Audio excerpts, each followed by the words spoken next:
I'm done playing by someone else's rules. The champagne flute felt heavier than it should have in my trembling hand. Around me, 37 of my closest family members and friends chatted in the warm glow of our suburban living room, completely oblivious to the fact that my world was about to implode in spectacular fashion. "Danny, sweetie, come here." My wife Samantha's voice cut through the pleasant hum of conversation like a knife through silk. She stood by the fireplace, radiant in her red dress, one manicured hand resting on her still flat stomach. At 36, Sam had perfected the art of commanding a room's attention with nothing more than a smile and a strategic pause. I should have known something was wrong when she insisted on throwing this impromptu family gathering on a Tuesday night. Sam never did anything without 3 backup plans and a spreadsheet. As a senior HR executive at Morrison & Associates, she approached life with the same calculated precision she used to fire underperforming employees. Everyone! Sam tapped her wine glass with a silver spoon, the crystalline chime silencing the room. "Daniel and I have some wonderful news to share." Stomach dropped to somewhere around my ankles. We'd been trying for a baby for 2 years, but the last time we'd been intimate was 3 months ago, and that had been more obligation than passion. The math didn't add up, but then again, math had never been Sam's strong suit when it suited her purposes. "We're pregnant," Sam announced, her voice pitched perfectly to convey joy and surprise in equal measure. The room erupted in cheers and congratulations. My mother-in-law Ruth pushed through the crowd to embrace Sam, tears already streaming down her carefully made-up face. "Oh, honey, I'm so happy for you both," Ruth gushed, shooting me a look that suggested I'd finally done something right for once. At 62, Ruth had perfected the art of the backhanded compliment, and her opinion of me had never recovered from the time I'd served store-bought potato salad at Easter dinner. I forced a smile and raised my glass. "Yes, we're thrilled." The words tasted like sawdust in my mouth. Around me, faces beamed with genuine happiness. My best friend Mike clapped me on the shoulder, his construction worker hands nearly knocking me off balance. "Way to go, Dan. About time you two got your act together," Mike laughed, his booming voice carrying over the congratulatory chatter. At 41, Mike had the kind of straightforward honesty that made him terrible at poker, but invaluable as a friend. That's when Sam dropped the second bomb. "Actually," she said, her voice carrying that particular tone she used when delivering bad news to employees, "there's something else you all should know. The baby's father isn't Daniel." The room went silent. Not the comfortable quiet of people processing good news, but the suffocating silence of a crowd witnessing a car accident in slow motion. "The father is Richard Crane, my boss at Morrison & Associates," Sam continued, her chin lifted defiantly. "Rick and I have been together for 8 months now. We're in love, and we're going to raise this baby together." 37 pairs of eyes turned toward me, waiting for me to collapse, to rage, to provide some kind of dramatic reaction worthy of the soap opera Sam had just unleashed in our living room. Instead, I took a slow sip of champagne and let the silence stretch until it became uncomfortable. "Well," I said finally, my voice steady despite the hurricane of emotions churning in my chest, "I guess congratulations are in order. For Rick, I mean. He's getting quite a prize." Sam's sister, Lisa, who had been standing near the kitchen door with her 19-year-old daughter, Zoe, chose that moment to join the conversation. At 34, Lisa had always been the sharper-tongued of the two sisters, with a talent for finding exactly the right words to inflict maximum damage. "Oh, come on, Dan," Lisa said, her voice dripping with mock sympathy. "We all saw this coming. Sam's been miserable for months. You can't honestly be surprised that she found someone who actually appreciates her." Relinquist's words hit their intended target, but instead of crumbling, I felt something cold and calculating settle into place behind my ribs. I looked at Lisa, then at her daughter Zoe, who was staring at the floor with the kind of intensity that suggested she was trying to disappear through sheer force of will. "You know, Lisa, you're absolutely right," I said, setting down my champagne flute with deliberate care. "I should have seen this coming, just like you should have seen what was happening right under your own nose." Lisa's smug expression faltered slightly. "What are you talking about?" I reached into my jacket pocket and pulled out a small velvet box.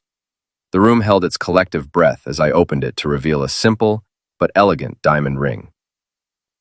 Zoe and I have been seeing each other for the past 4 months, I announced, my voice carrying clearly to every corner of the room. She's pregnant too. Congratulations, Lisa. You're going to be a grandmother. The silence that followed was different from the first one. This was the silence of a bomb detonating, of foundations cracking, of a perfectly orchestrated social gathering transforming into a battlefield. Lisa's face went through several color changes before settling on an alarming shade of purple. "You sick fool," she whispered, then louder. "You sick, perverted fool. She's 19 years old." "She's also an adult," I replied calmly. And unlike some people in this room, we didn't sneak around behind anyone's back. We just chose to keep our relationship private until we were ready to make it public. Zoe looked up at me then, her dark eyes wide with a mixture of fear and admiration. She was beautiful in the way that only 19-year-olds can be, all sharp angles and untested confidence. But more than that, she was kind and funny and honest in ways that Sam had never been. "Is this true?" Ruth demanded, her voice shaking with outrage. "Zoe, tell me this isn't true." Zoe straightened her shoulders and moved to stand beside me. "It's true, Grandma. Dan and I love each other. And yes, I'm pregnant." The room erupted. Lisa lunged toward me, but Mike stepped between us. Sam's face had gone white, her carefully planned moment of triumph now completely overshadowed by my revelation. Ruth was fanning herself with a cocktail napkin, muttering prayers under her breath. "This is insane," Sam shrieked. "You're all insane. Daniel, you can't be serious about this." "Disregaries," I replied. "In fact, I've already filed for divorce. You should be receiving the papers tomorrow morning." Relinquith. That's when Marcy Henderson, Sam's best friend and the neighborhood's unofficial gossip coordinator, decided to take matters into her own hands. At 42, Marcy had never met a drama she couldn't escalate, or a confidence she couldn't betray. "I'm calling the police," Marcy announced, pulling out her phone with theatrical flair. "This is clearly a domestic disturbance, and someone needs to protect these women from this hunter."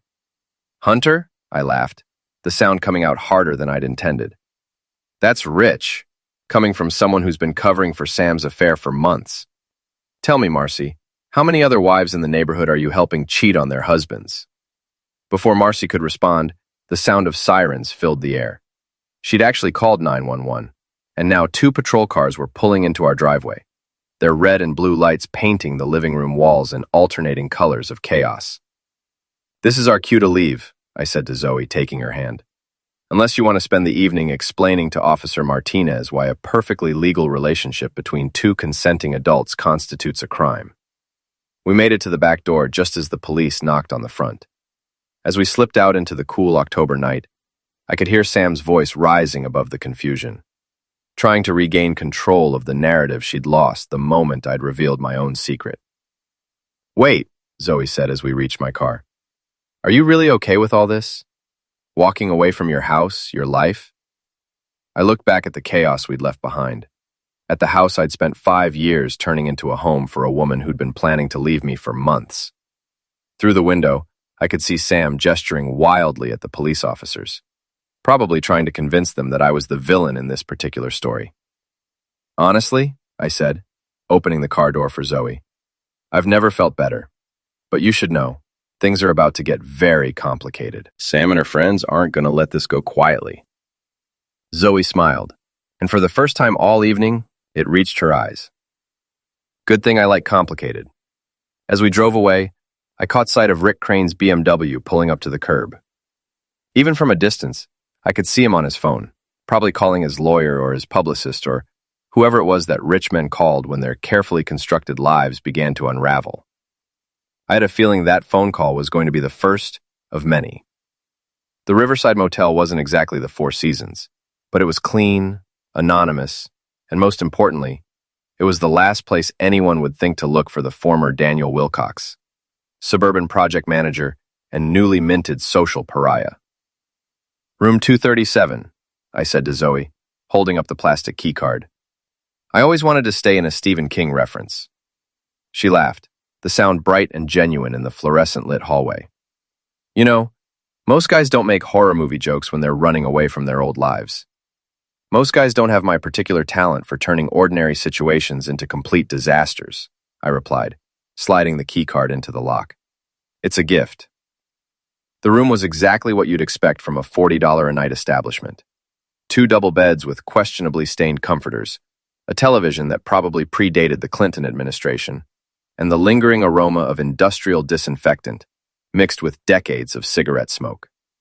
Home sweet home, Zoe said, dropping her overnight bag on the bed nearest the window.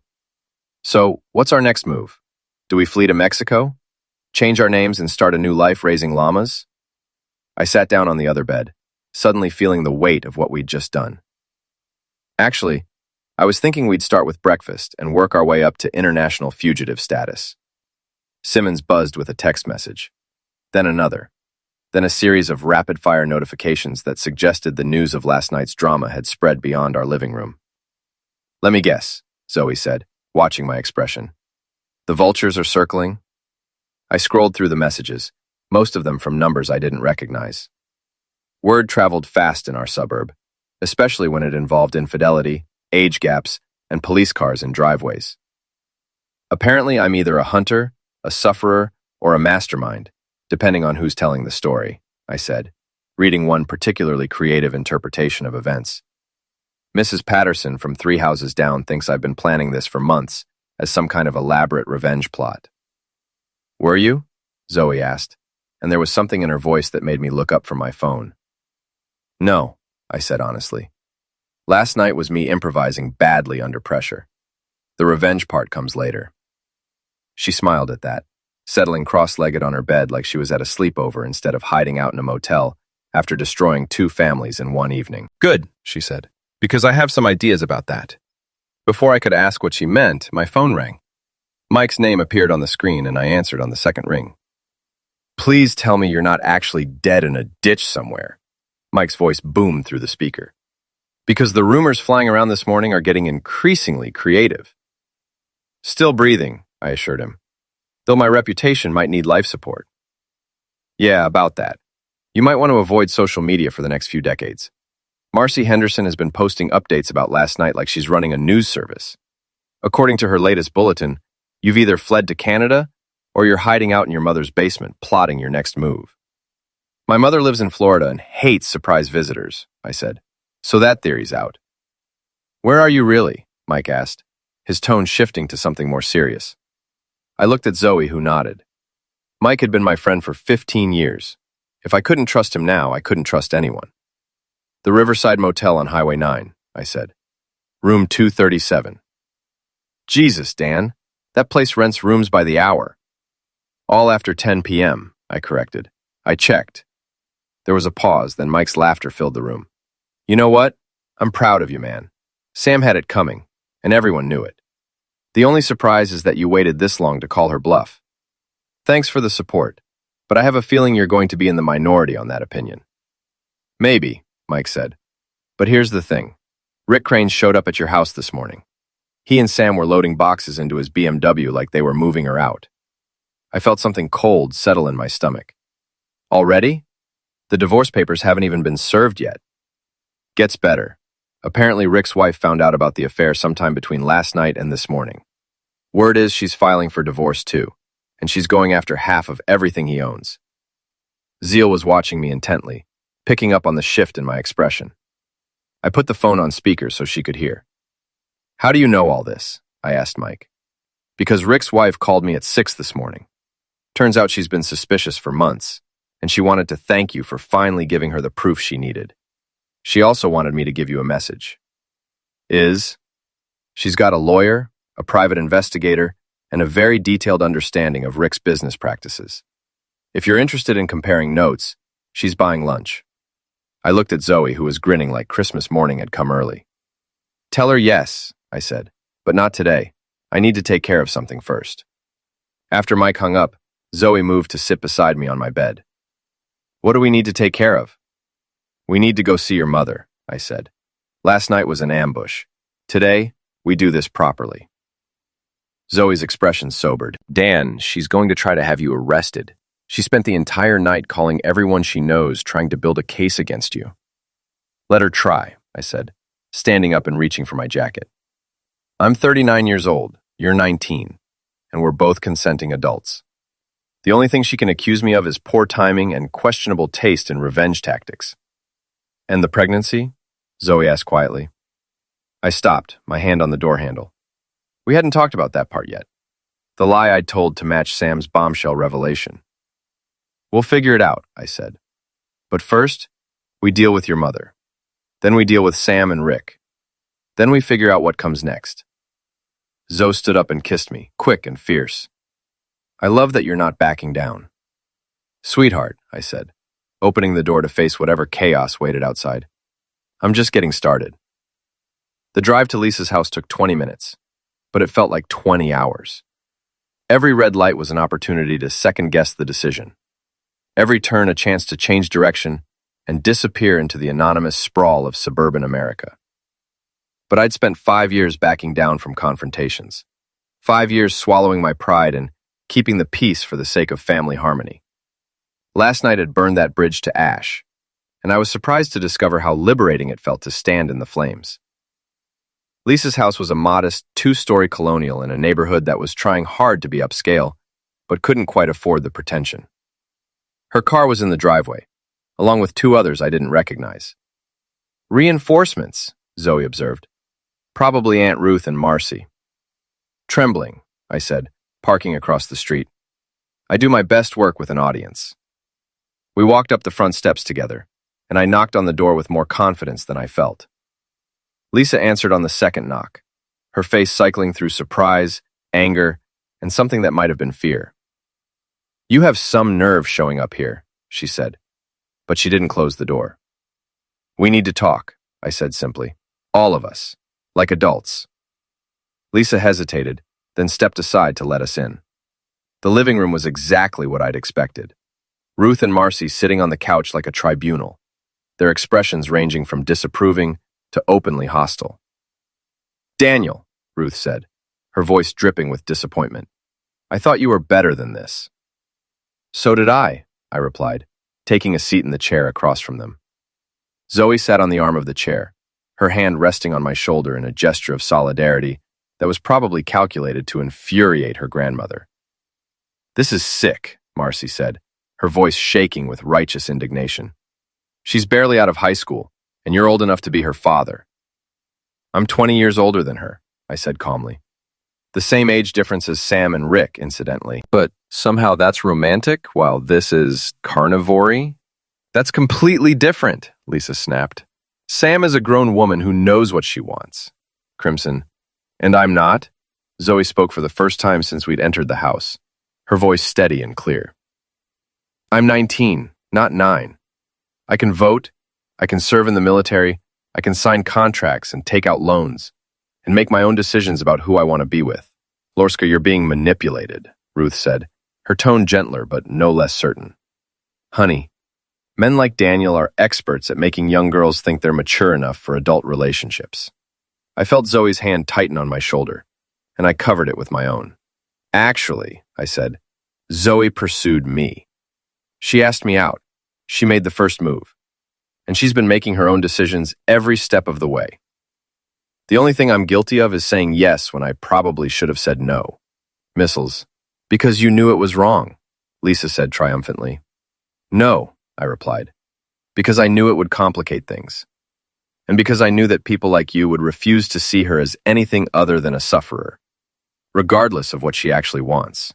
Marcy leaned forward, her eyes bright with malicious curiosity. And what about the pregnancy? Are you going to take responsibility for that too? Enforcing. I looked at Zoe, who gave me an almost imperceptible nod. There is no pregnancy, I said. That was a lie I told to match Sam's dramatic revelation. Poor judgment on my part, but effective theater. Selfish on Ruth's face was almost comical. So you're not actually... Nakeshift. No, Zoe said firmly. But we are together, and we're not apologizing for it. Lisa stood up abruptly, pacing to the window like a caged animal. This is insane. Yesterday you were my brother-in-law. Today you're, what, my daughter's boyfriend? How am I supposed to process that? The same way I processed finding out that my wife has been sleeping with her boss for 8 months, I said. One day at a time. with as much grace as you can manage. That's not the same thing, Marcy protested. You're right, I agreed. It's not. Because Zoe and I aren't hurting anyone except your sense of propriety. I stood up, and Zoe rose with me. We came here to be honest with you, not to ask for permission. Zoe is an adult, and she's capable of making her own choices. You can accept that and try to maintain some kind of relationship with your daughter, or you can keep treating her like a child and lose her entirely. Are you threatening me? Lisa demanded. I'm giving you a choice, I said. The same choice Sam had when she decided to blow up our marriage in front of 37 people instead of talking to me privately.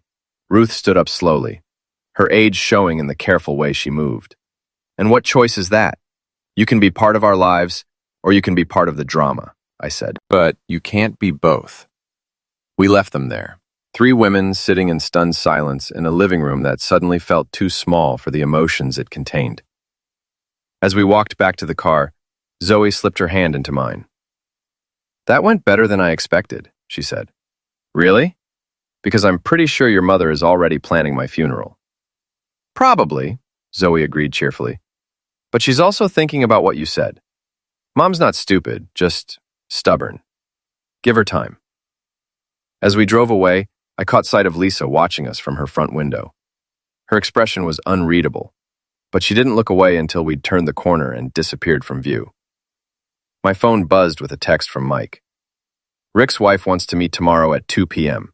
Rosario's Deli on Main Street.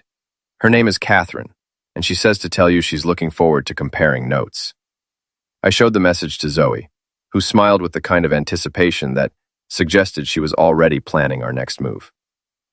This is going to be fun, she said. Looking at her profile in the afternoon sunlight, I realized she was probably right. For the first time in years, I was looking forward to tomorrow instead of dreading it. Catherine Crane was nothing like I'd expected. Where I'd imagined a pampered socialite wife, I found a sharp-eyed woman in her mid-40s who looked like she could run a Fortune 500 company before lunch and still have energy left to destroy her cheating husband's reputation by dinner. You must be Daniel, she said, rising from her corner booth at Rosario's Deli. I'm Catherine. Thank you for meeting me on such short notice. She was elegant in the way that money couldn't buy, with silver-streaked hair pulled back in a simple ponytail, and clothes that were expensive without being flashy. When she shook my hand, her grip was firm, and her eyes were calculating. Thank you for reaching out, I said, sliding into the booth across from her. I have to admit, I wasn't sure what to expect. Honestly, neither was I. Catherine signaled the waitress for coffee. When Mike told me you'd agreed to meet, I spent the entire morning trying to figure out whether you were a sufferer, a villain, or something else entirely. And what's your conclusion? Shameful. And it wasn't entirely pleasant. I think you're someone who got tired of being underestimated. I can relate to that. Waitress brought coffee and took our lunch orders, giving us a few minutes to size each other up. Catherine had the kind of controlled composure that suggested she was used to being the smartest person in the room, but there was something underneath it that looked like barely contained rage. So, I said when we were alone again, Mike mentioned you have some information about Rick's business practices. I have 15 years' worth of information, Catherine replied. Bank records, tax documents, email correspondence, and a very detailed understanding of how my husband has been hiding assets and manipulating contracts to benefit his friends at Morrison & Associates. She pulled out a manila folder and set it on the table between us. The question is, what are you planning to do with similar information? Haven't decided yet, I admitted. Yesterday I was a suburban project manager trying to save his marriage. Today I'm apparently the neighborhood pariah dating a teenager. I'm still adjusting to the career change. Catherine laughed, a sound that was genuinely contagious, a sound that was genuinely amused despite the circumstances. You know, I like you. Rick always described you as weak and ineffective. Clearly, he was wrong about that. Rick talked about me? Oh, constantly. Especially after he started sleeping with your wife. He seemed to take particular pleasure in describing how oblivious you were to what was happening right under your nose. I felt heat rise in my cheeks, but Catherine held up a hand before I could respond. Don't be embarrassed, she said. I was just as oblivious, and I'm supposedly the smart one in my marriage. Cheaters are good at hiding their tracks, especially when they're hiding them from people who love them. Relinquith, I loved, I corrected. Past tense. Fair enough. Catherine opened the folder and pulled out a photograph. This was taken 6 months ago at a company retreat in the Hamptons. Rick told me he was going alone to focus on business. The photo showed Rick and Sam on a beach, clearly intimate, clearly not focused on business. Sam was wearing a bikini I'd never seen before, and Rick had his hands on her in ways that left no doubt about the nature of their relationship. "Where did you get this?" I asked. "I hired a private investigator 8 months ago," Catherine said matter-of-factly. I suspected Rick was having an affair, but I needed proof before I could move forward with divorce proceedings. 8 months ago? But they've only been together for... I stopped, realizing what she was telling me. "Your wife lied about the timeline," Catherine confirmed. "They've been seeing each other for over a year. The pregnancy she announced? If it's Rick's, she's been carrying that baby for at least 6 months." I stared at the photograph, trying to process what that meant. Sam had been lying to me for over a year, not 8 months. Every conversation we'd had about starting a family, every romantic dinner, every moment of closeness had been part of an elaborate deception. "Why are you telling me this?" I asked. "Because I want Rick to lose everything," Catherine said simply. "His job, his reputation, his assets, and his smug sense of superiority. And I think you want the same thing for your wife." She was right, but I wasn't ready to admit it out loud. "What are you proposing?" "A partnership. I have the financial resources and the legal connections. You have inside knowledge of Morrison and Associates and a legitimate grievance against both Rick and Sam. Together, we can make sure they both pay for what they've done." "And Zoe? Allergies?" Catherine's expression softened slightly. "Your personal life is your own business. I'm not here to judge your relationship choices. I'm here to destroy my cheating husband and anyone who helped him betray me." Springfield. I looked at the photograph again, studying Sam's face. She looked happy in a way I hadn't seen in years, relaxed and genuine in ways she'd never been with me. It should have hurt more than it did, but instead I felt something cold and calculating settle into place behind my ribs. "What did you have in mind?" I asked. Catherine smiled, and this time it was genuinely pleasant. "I'm so glad you asked." Sheffield, she pulled out a legal pad covered in neat handwriting. "First, we document everything. Every affair, every lie, every financial irregularity. I've already started the process, but I need someone with access to Morrison and Associates' internal systems. I'm a project manager, not an accountant. I don't have access to financial records." "No, but you have access to email servers, personnel files, and project documentation. Rick has been steering contracts to companies owned by his friends for years. If we can prove that, we can destroy his professional reputation, along with his personal one." I thought about my access to the company's project management system, the files I'd seen over the years that had seemed irregular but not worth questioning. "That could work," I said slowly, "but it would take time, and I'd need to be careful. If Rick suspects what I'm doing..." "He won't," Catherine said confidently. "Rick thinks you're a pathetic, betrayed man who's too weak to fight back. He's not going to see you coming until it's too late." "And Sam?" "Leave Sam to me. She talked about that free quickly. I think it wants to give her original content that we will get. And Sam we will find. Rick was like that. I think this is one point with one staff. I think that this will dilute the rival of them. Leave Sam to me. I have plans for your wife that don't require your direct involvement." Something in her tone made me look up from the legal pad. "What kind of plans?" "The kind that will make her wish she'd chosen a different man's marriage to destroy." We spent the next hour going over Catherine's research, and I had to admit I was impressed. She had documented Rick's affairs going back 5 years, his questionable business dealings, and his pattern of manipulating company resources for personal gain. "How long have you been planning this?" I asked. "Since the day I realized my marriage was over," Catherine replied. "I just needed the right catalyst to put everything in motion. Your wife's dramatic announcement provided that catalyst. And if I hadn't shown up last night, if I just accepted the situation and walked away quietly..." Catherine closed the folder and looked at me directly. "Then Rick would have gotten away with it. Sam would have moved on to her next sufferer, and you would have spent the rest of your life wondering what would have happened if you'd fought back. She was right, and we both knew it. I'd spent 5 years avoiding confrontation, 5 years taking the path of least resistance, 5 years being exactly the kind of man that people like Rick and Sam could walk over without consequence. "So what's our first move?" I asked. "You go back to work tomorrow like nothing happened. Be the same quiet, reliable project manager you've always been. Don't give Rick any reason to suspect that you're planning anything other than a quiet divorce and a graceful exit. And while I'm being quiet and reliable, I'll be making sure that Sam's new life with Rick becomes significantly more complicated than she anticipated." Catherine stood up and left money on the table for lunch. "One more thing, Daniel. This is going to get ugly before it gets better. Are you prepared for that?" I thought about Sam's smug expression as she'd announced her pregnancy, about Rick's BMW in my driveway, about Lisa's assumption that I was too weak to fight back. "I'm looking forward to it," I said, and meant it.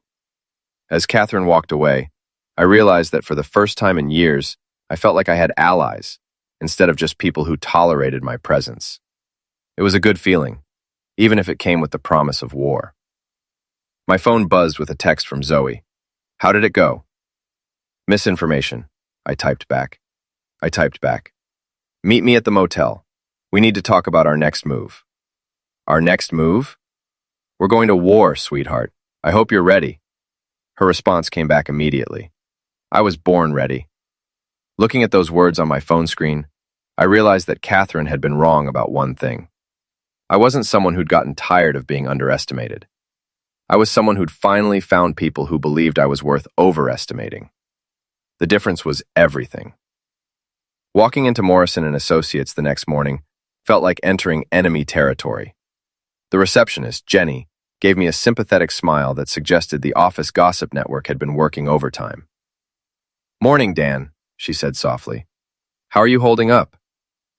"Still breathing," I replied, which seemed to be my standard response these days. The elevator ride to the third floor gave me time to adjust my game face.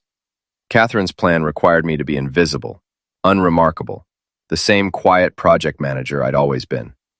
The challenge was pretending that nothing had changed when everything had changed. Rick's office was at the end of the hall, with floor-to-ceiling windows that offered a commanding view of the parking lot and the suburban sprawl beyond. As I passed his door, I could see him on the phone, gesturing animatedly at someone who was clearly getting the full force of his displeasure. My cubicle was in the middle of the project management bullpen, surrounded by the familiar chaos of deadlines, coffee cups, and the low-level stress that defined our daily existence. I'd spent 5 years in this space, managing construction timelines and contractor relationships, and it had never occurred to me how much access that gave me to potentially sensitive information. "Dan," my supervisor, Janet, appeared at my cubicle like she'd been waiting for me to arrive. "I wasn't sure if you'd be coming in today." "Why wouldn't I asked, powering up my computer with practiced efficiency. "Well, with everything that's happening," Janet lowered her voice to the conspiratorial whisper that office managers used when discussing personal drama. "I heard about Sam and Rick. I'm so sorry." "Thanks," I said, pulling up my project files. "But life goes on, right? Speaking of which, how's the Riverside development coming along?" Janet looked relieved to shift to safer conversational territory. "Actually, we've had some issues with the contractor payments. Rick approved several change orders that seem unusual," travailing. She handed me a stack of invoices, and I felt the first stirring of excitement as I recognized the pattern Catherine had described. Inflated costs, questionable materials charges, and payments to subcontractors I'd never heard of. "I'll look into it," I said, keeping my voice carefully neutral. "Probably just paperwork errors." "Probably," Janet agreed, but her tone suggested she had her own suspicions. After she left, I spent the morning reviewing the Riverside files with new eyes. What I'd previously dismissed as Rick's loose management style now looked like a systematic pattern of financial irregularities. Change orders that benefited specific contractors, material costs that were significantly higher than market rates, and approval processes that bypassed the usual oversight mechanisms. By lunch, I had enough documentation to support Catherine's suspicions, but I needed more. The real evidence would be in Rick's email correspondence and the financial approvals he'd signed off on over the past year. That's when opportunity presented itself in the form of Rick's assistant, Maria, stopping by my cubicle with a stack of project files. "Rick wants you to review these for the quarterly report," she said, setting the files on my desk. "He's in meetings all afternoon, so take your time." I waited until Maria was out of sight, then casually walked over to Rick's office. His computer was still logged in, the screen showing his email inbox with dozens of unread messages. I had maybe 10 minutes before he returned from lunch. The search function made it easy to find emails related to the Riverside project. What I found made Catherine's accusations look conservative. Rick hadn't just been steering contracts to his friends. He'd been actively participating in a kickback scheme that had been siphoning money from company projects for over 2 years. I forwarded the most damaging emails to my personal account, then cleared the sent folder and browsed history. By the time I heard Rick's voice in the hallway, I was back at my cubicle, innocently reviewing the files Maria had delivered. "Wilcox!" Rick's voice boomed across the office. "My office, now!" Every conversation in the bullpen stopped. Rick rarely raised his voice, and when he did, it usually meant someone was about to have a very bad day.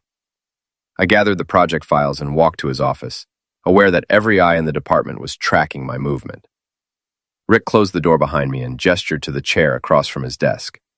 At 48, he was the kind of man who wore expensive suits to disguise the fact that he'd gone soft around the middle, with perfectly styled hair that couldn't quite hide the fact that he was losing it at the crown.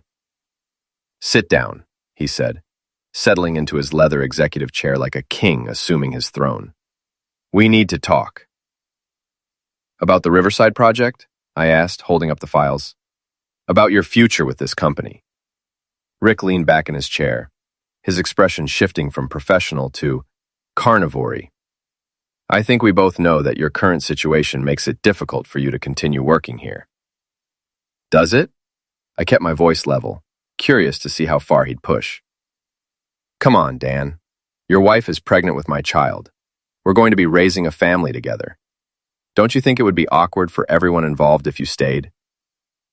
"I can see how it might be awkward for you," I agreed. "Having to face the husband of the woman you've been sleeping with for over a year might make it difficult to maintain your professional reputation." Expression hardened. "Careful, Dan. You're in no position to make threats." "I'm not making threats," I said calmly. "I'm just observing that this situation is probably more complicated for you than it is for me. After all, I'm not the one who's been violating company policies regarding workplace relationships. There's no policy against relationships between consenting adults. There is a policy against supervisors engaging in sexual relationships with the spouses of their subordinates," I replied. "I checked the employee handbook this morning.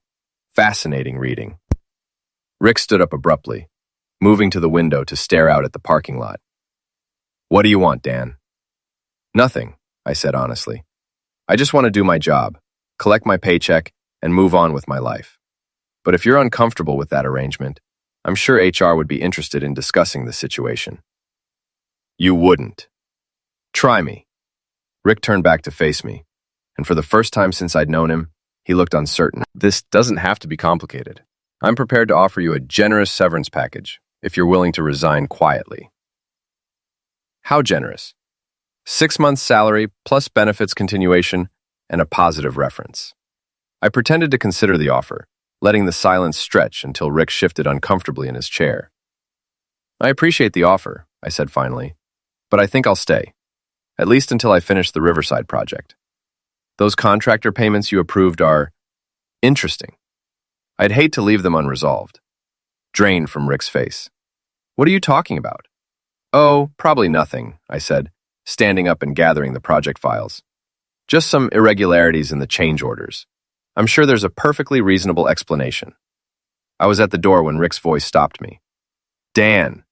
His tone had shifted to something that might have been pleading. "We don't have to be enemies." Look back at him. This man who'd been sleeping with my wife for over a year, who'd humiliated me in front of my family, who just tried to buy me off like a problem that could be solved with money. "You're right," I said. "We don't have to be enemies, but we are." The rest of the afternoon passed quietly. I reviewed the project files Maria had delivered, documented the financial irregularities I'd discovered, and began building the case that would eventually destroy Rick's career. By 5 o'clock, I had enough evidence to support multiple investigations into his business practices. As I packed up my desk, Jenny approached with an envelope. "This came for you an hour ago," she said, hand-delivered. Inside the envelope was a single photograph. Rick and Sam at what looked like a hotel bar, clearly intimate, clearly not worried about being seen together. On the back, someone had written, 6 months ago, in neat handwriting. Catherine was keeping her promise to make Sam's life more complicated. My phone buzzed with a text from Zoe. "How was your first day back?" "Educational," I typed back. "Meet me for dinner. I have stories." "Stories or bad stories?" "The best kind," I replied. "The kind that end with other people's problems." As I walked out of Morrison and Associates, I realized that Rick had been wrong about one thing. This didn't have to be complicated. It just had to be thorough. And I was very good at being thorough. The photograph Catherine had sent was just the beginning. Over the next week, a steady stream of evidence began appearing in strategic locations around town. Rick and Sam at restaurants, hotels, and company events, all time-stamped to prove the affair had been going on much longer than Sam had admitted. "She's good," Zoe said, studying the latest batch of photos spread across our motel room bed. "Your new friend doesn't mess around." "Catherine doesn't do anything halfway," I agreed, sorting the images by date. "Look at this timeline. Sam was already pregnant when she told me we should start trying for a baby." The cruelty of that deception still took my breath away. While I'd been planning romantic dinners and researching baby names, Sam had been carrying another man's child and laughing about my ignorance. "So what's our next move?" Zoe asked, settling beside me on the bed. Before I could answer, my phone rang. Catherine's name appeared on the screen. "Daniel," she said without preamble. "We have a problem. Rick's getting suspicious. He's hired his own private investigator to look into both of us." "What kind of looking?" "The kind that could expose what we've been doing. I think it's time to accelerate our timeline." I put the phone on speaker so Zoe could hear. "What are you thinking?" "There's a company board meeting tomorrow night. Rick's presenting the quarterly financial report, including the Riverside project. If we're going to expose his kickback scheme, that's our opportunity." "How do we get the evidence to the board?" "Leave that to me. I just need you to make sure Rick doesn't suspect anything until it's too late." After Catherine hung up, Zoe looked at me with the kind of excitement that suggested she was already planning something. "What are you thinking?" I asked. "I'm thinking it's time to visit my mother," she said, "and maybe accidentally run into Sam while we're there." Like a terrible idea. The best ideas usually do. Lisa's house looked different in the afternoon sunlight. Smaller somehow. Like a movie set that had been impressive from a distance, but revealed its flaws up close. There were 3 cars in the driveway. Lisa's Honda, Ruth's ancient Buick, and Sam's BMW. "Perfect timing," Zoe said as we parked across the street. "The whole coven is here." "You know this is probably going to end badly," I said. "Everything ends badly eventually," Zoe replied. "The trick is making sure you're not the one who ends up worst." We walked up the front steps together, and I knocked on the door with more confidence than I felt. Lisa answered immediately, like she'd been watching us approach. "Zoe," she said, her voice carefully neutral. "Daniel." "Hi, Mom. We were in the neighborhood and thought we'd stop by." Lisa hesitated, then stepped aside to let us in. The living room was exactly as I'd expected. Ruth, Marcy, and Sam arranged like a tribunal, their expressions ranging from disapproving to openly hostile. "Well, well," Sam said, her voice dripping with false sweetness. "Look what the cat dragged in." She was showing now, her pregnancy visible beneath a designer maternity dress that probably cost more than I made in a week. At 36, Sam had always been beautiful in a calculated way, but pregnancy had given her a glow that made her look genuinely radiant. "Hello, Sam," I said calmly. "You look well." "I am well," she replied. "Better than I've been in years, actually. It's amazing how much happier you can be when you're not pretending to love someone." The words hit their intended target, but instead of crumbling, I felt that familiar, cold calculation settle into place behind my ribs. I can imagine, I said. Pretending is exhausting. I should know. I spent a year pretending not to notice that you were sleeping with your boss. Sam's composure slipped slightly. I never pretended. You pretended every day, I interrupted. Every morning when you kissed me goodbye, every evening when you asked about my day, every night when you lay in bed next to me planning your next meeting with Rick. It's exactly what happened. I pulled out my phone and showed her one of Catherine's photographs. This was taken 8 months ago, Sam. The same week you told me we should start trying for a baby. The room went silent. Ruth was staring at the photograph with the kind of horror usually reserved for natural disasters, while Marcy looked like Christmas morning had come early. Where did you get that? Sam whispered. Does it matter? The point is, everyone in this room now knows exactly how long you've been lying. Sam stood up abruptly, her face flushed with anger. You fool! You have no right to. To what? To tell the truth? To show people who you really are? To humiliate me in front of my family? I looked around the room at the faces watching our confrontation. Ruth looked devastated. Lisa looked conflicted. And Marcy looked like she was taking mental notes for her next gossip session. I'm not humiliating you, Sam. You did that yourself the night you announced your pregnancy in front of 37 people. I'm just making sure everyone has the complete story. Zoe had been quiet throughout the exchange, but now she moved to stand beside me, her hands slipping into mine. Actually, she said, her voice clear and steady, there's something else everyone should know. I looked at her, wondering what she was planning. Dan and I really are together, she said, and we really do love each other. But there's no pregnancy. That was just Dan matching drama with drama. Ruth let out a sound that might have been relief or disappointment. So you're not... No, Zoe said firmly. But we are planning to move in together. Dan's apartment lease is up next month, and we're looking for a place. This is insane, Lisa said, but her tone had shifted from outrage to something that might have been resignation. Is it? Zoe asked.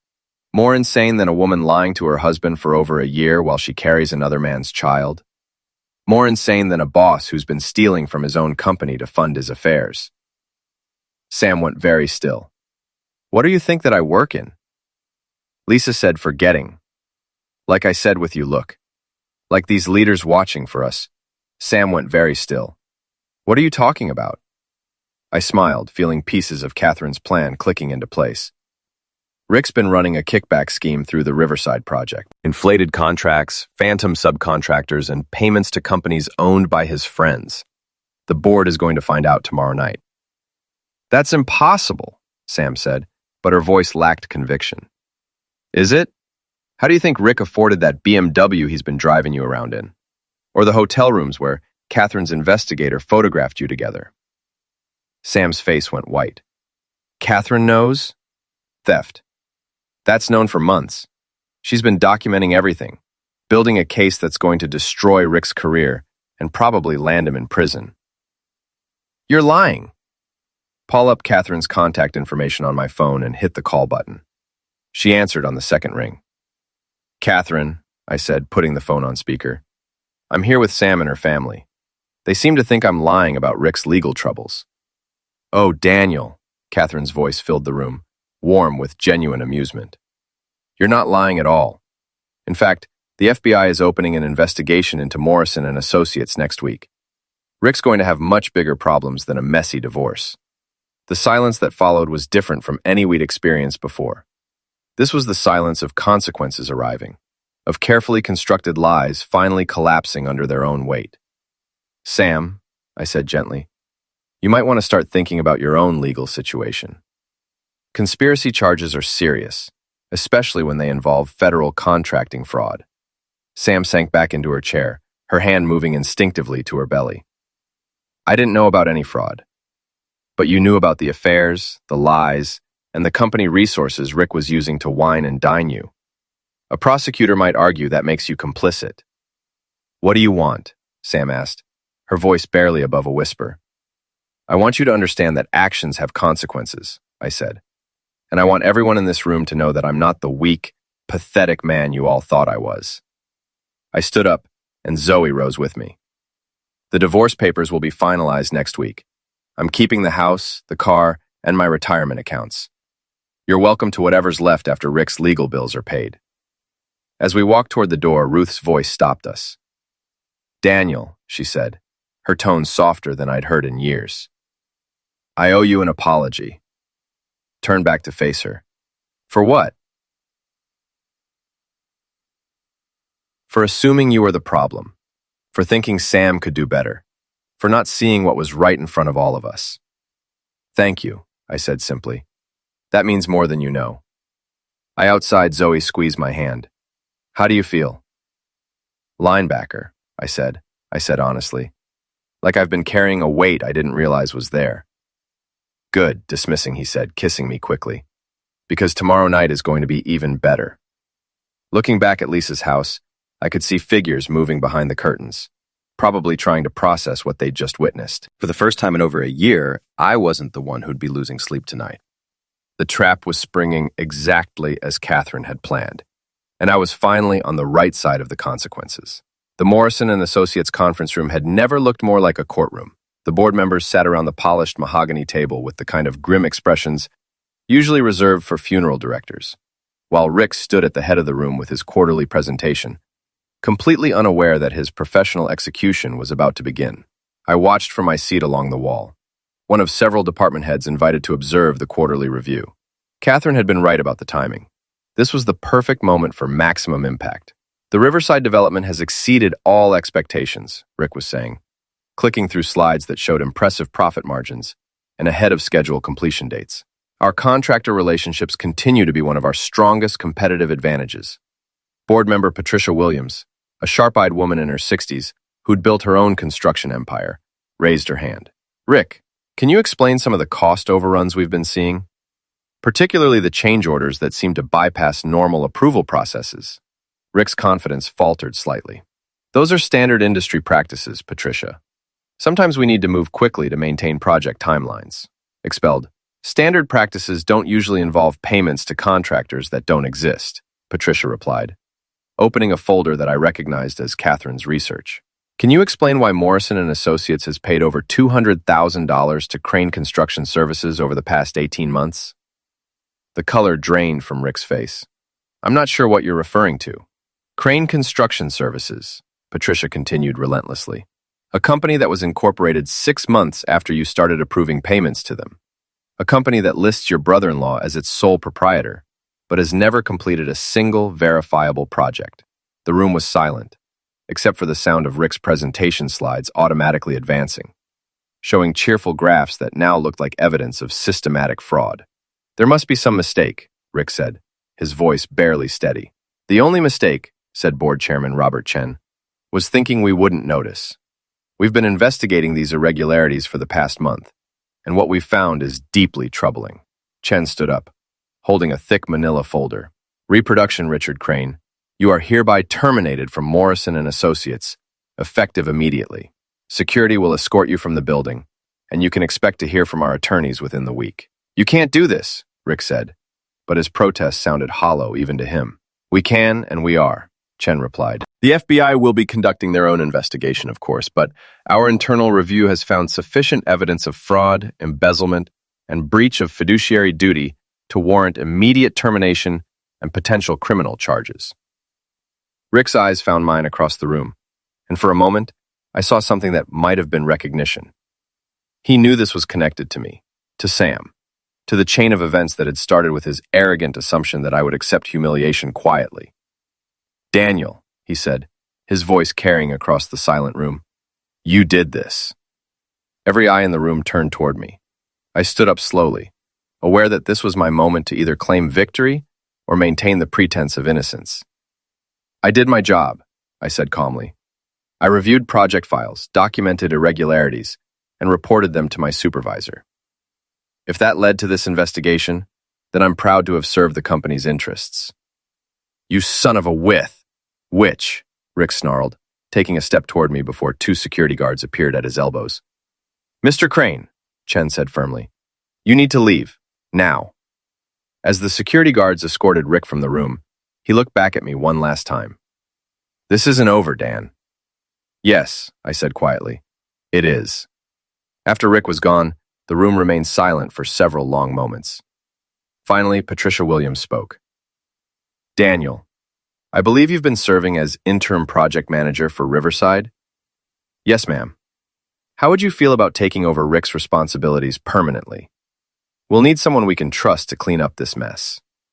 I looked around the room at faces that had gone from suspicious to respectful in the span of 30 minutes. I'd be honored. Good. We'll discuss salary and benefits tomorrow. For now, why don't you take the rest of the day off? I imagine you have some personal business to attend to. I did indeed have personal business, starting with a phone call to Catherine and ending with a celebration dinner with Zoe. But first, I had one more stop to make. Sam was waiting in her car outside Morrison & Associates when I emerged from the building.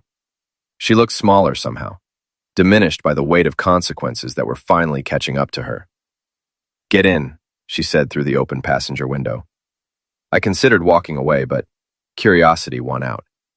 I slid into the passenger seat and waited for her to speak. Rick's finished, isn't he?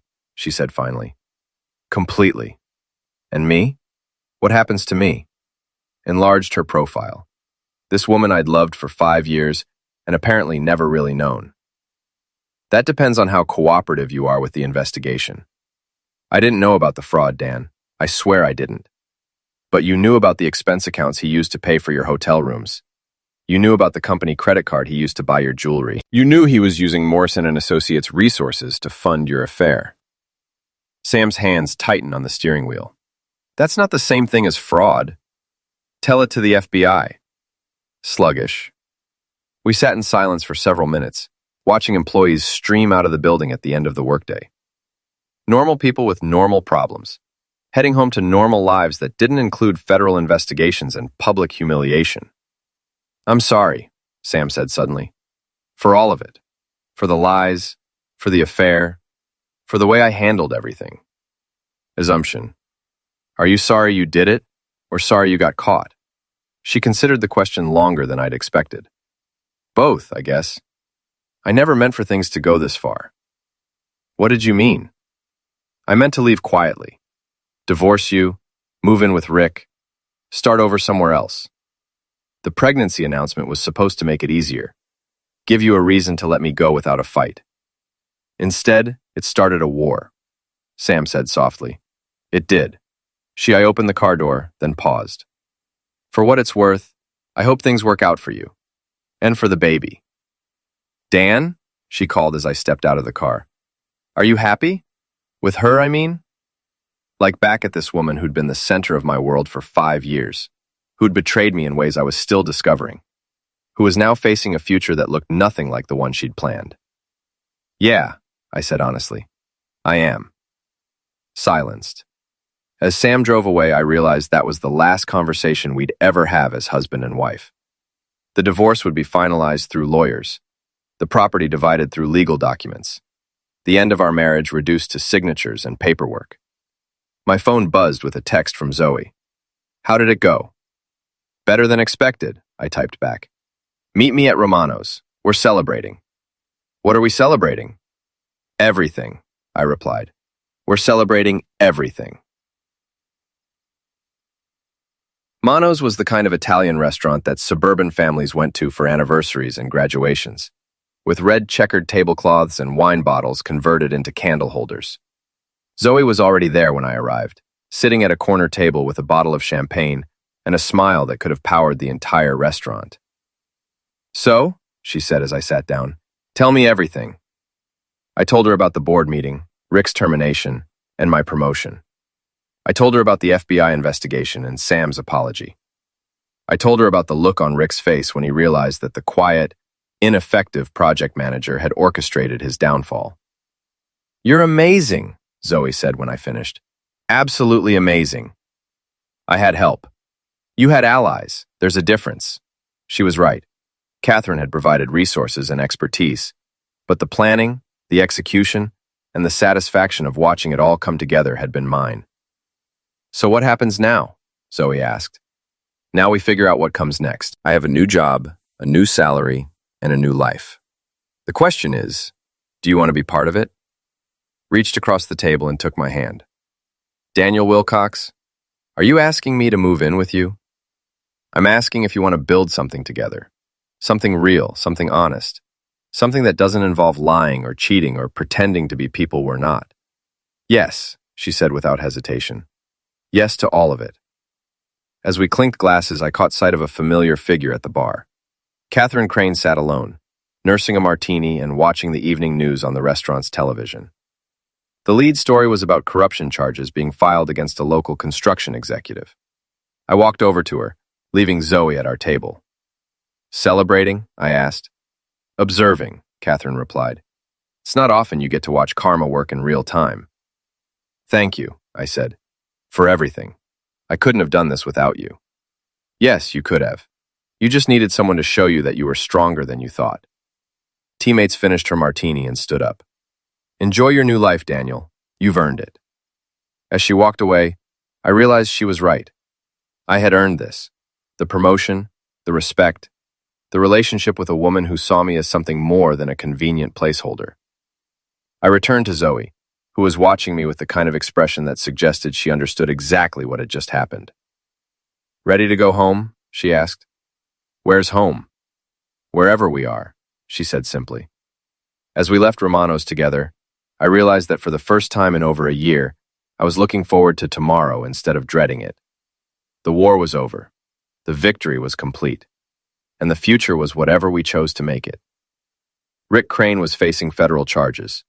Sam was dealing with the consequences of her choices. And I was walking into the night with a woman who loved me for exactly who I was. It wasn't the ending I'd planned, but it was better than anything I could have imagined.